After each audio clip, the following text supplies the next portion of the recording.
কিছুটা মোরলা মাছ রেখে দিয়েছিলাম আম দিয়ে অম্বল করে খাবার জন্য। কাঁচা আম কিন্তু ফ্রিজে রাখতে রাখতে পেকে গেছে। যাই হোক, তেল গরম করে মাছগুলো ভেজে ফেললাম।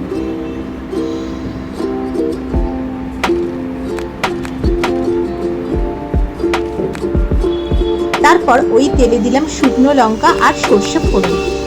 তারপর দিলাম আম,